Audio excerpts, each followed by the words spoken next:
Welcome along guys, this is my little preview of some of the best bikes I'm looking forward to in 2020 out of the bikes which have been released so far at the EICMA show in Italy. So sit back, stay tuned, let's look at some delicious motorcycles.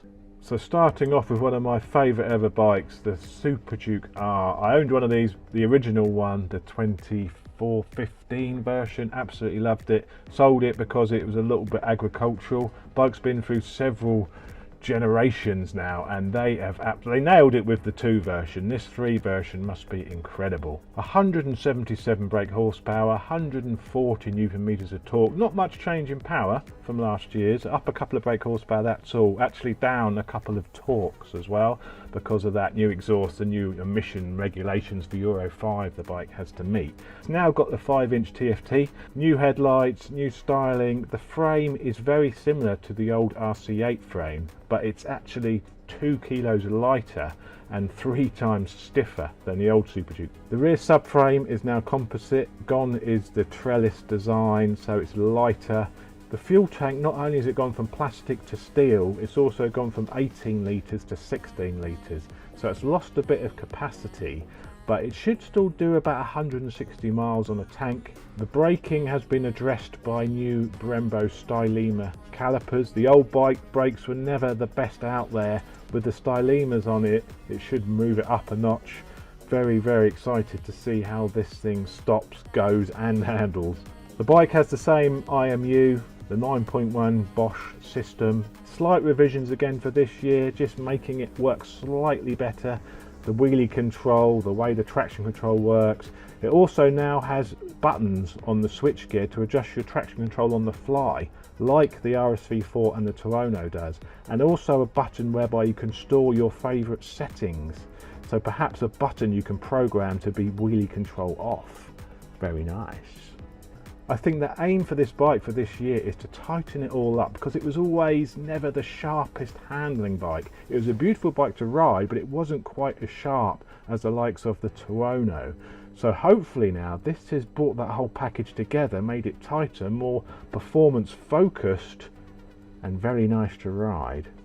Next up, sticking with KTM, we have the new Duke 890R. This thing could be amazing. The old 790 Duke was fantastic bike, very, very precise, a really lovely ride on the road, but it's let down a little bit by poor suspension and cheap brakes. Power has increased. Of 16 brake horsepower peak, we're now up to 119 brake horsepower with this engine because of the capacity increase, and also 199 newton meters of torque at 7,750 revs. There were 2 things which let this bike down. The suspension, which was non-adjustable on the original version. This now has fully adjustable suspension, including, I believe, preload adjustment. Absolutely fantastic.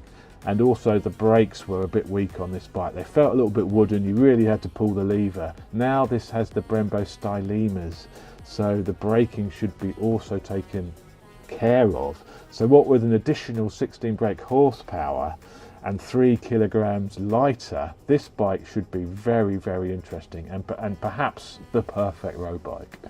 It also features sticky Michelin Power Cup 2 tyres. Moving away from KTM and on to Ducati. First of all, we have a look at the new V4 Super Naked Ducati. This thing is absolutely bonkers. It is the Panigale V4 engine putting out the same 217 brake horsepower, 220 horsepower when fitted with the optional full Akropovich. This thing is going to be insane. To try and control all that power, they have added these winglets. And apparently at 150 miles an hour, these winglets provide 30 kg of downforce. This thing is going to be sharp on track and on the road. It's an absolute monster. But the question will remain, is over 200 horsepower too much for a naked bike when this thing is very, very light? KTM have the Wasp headlight. It seems that Ducati has gone with the Ant.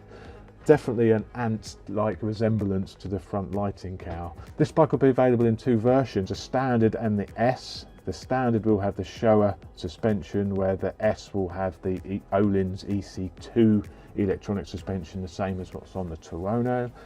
Both bikes will come with full electronic suite, six-axis IMUs, launch control, cornering ABS, all of the usual electronics these days, and I am quite excited about trying this bike out. But I do think it could be too mental. Is over 200 horsepower on a naked bike going to be too much? Wings or not, we will see. The other new bike I'm very interested in from Ducati is the new V2. Looks a little bit sexy. It's got the bodywork from the V4 Ducati. Nice grin, love. It also comes in red. They're calling it the V2 because obviously there's the V4, the V2, because it is a twin. The big news with this one for me is the styling update, and they've also managed to make the exhaust look decent. Gone are the two separate end cans, and we now have the under pan exhaust, so the bike is back to looking sexy. This is going to be a fantastic bike. You know, that power on the road is the perfect road bike, so I'm really going to need to make sure I get my arse on one of these next year and test it out, because it looks rather sexy. 155 brake horsepower at 10,000 revs. Perfect amount of power for the road. It's a 5 brake horsepower power hike over the old 959, and that's with the new Euro 5 emissions. The full electronic suite, as you would expect: cornering ABS, quick shifter up and down, race mode, street modes, and the 4.5-inch TFT display as seen, of course, on the V4. An excellent bike, can't wait to test it. Moving on to the Aprilia stand. What have Aprilia got in store for us? Well, the RR RSV4 now has wings, now comes with wings and a rather sexy paint scheme, but I don't recommend riding it in red high heels. The RSV4 factory now comes with the Öhlins EC2 suspension, like on the Tuono, but still we've got no facelift of those lights. We've still got halogen lights on these bikes. We are really overdue a facelift on the RSV4 and the Tuono. But the big news from Aprilia is this, the RS660. This is the new middleweight twin from Aprilia. It basically uses the front two cylinders from the RSV4, which are then slightly overboard to raise it up to 660cc. It makes 98 brake horsepower, which for a twin is actually class leading when you consider the MT-07 only makes 74 brake horsepower. No news on the weight of this yet, but it's going to be around the 180 kilo mark. Quite light. Also comes with full electronic suite, cornering ABS, traction control, wheelie control, up and down quick shifter. Aprilia are saying it is a road bike primarily, but it's also going to be good on the track. I think this bike is set to rejuvenate the middleweight class. I really hope so, because it's a class which is fantastic for road bikes. Exciting. I will be riding this as soon as it is available in the dealers, and it is one of the top bikes I'm looking forward to for next year. Beautiful. Moving on to the big H. What have they got in store for us for 2020? Well, the big news for me, well, it isn't this. It isn't the new Africa Twin, fantastic as it isn't also a Cal Crutchlow's bike. It is the new Fireblade. We have been waiting a long time for this bike. When the new Blade came out last time, I was a little bit disappointed because it was really a rehashed old Fireblade. This is actually a new machine. Honda are claiming 214 brake horsepower at 14,500 RPM, but it doesn't come with any sort of VVT system, so it could end up being a little bit peaky. We will see. The weight of it is actually slightly heavier than last year's bike. Last year they didn't have the power, so they put all their efforts into making it as light as possible. The new Blade weighs in at just over 200 kilos, where the old bike was in the 190 kilo range. So it's put on about 5 kilos or so, but we can forgive it with that extra power hike. The power to weight ratio is still going to be much better than last year's. The bike features wings. Marquez likes it, but why wouldn't he? It does look absolutely amazing, but it does have a little bit of an Optimus Prime look to it in those colours. But I'm really excited to try this. I really hope that Honda have hit the nail on the head here and produced a blade worthy of the name. Two versions. It will come in the RR RSP and just the RR. Main differences between them is the suspension. It's Shura suspension on the standard, Öhlins electronic suspension on the RRR. The bike was inspired by their RCV 213 MotoGP replica bike. You can see even the colour scheme is very similar to that bike.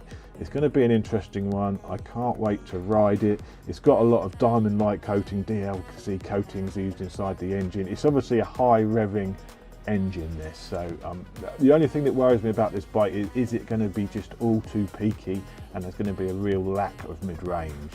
We will see. I will be riding this bike as soon as it's available. Heading over to Kawasaki, what have they in store for us for 2020? Well, the big news for me is the ZH2, using the H2 engine out of the SX. Looks of this bike are splitting opinion. It does look a little bit bulky. I'm not sure it's as beautiful as the H2, and I'm not sure the styling has quite hit the nail on the head.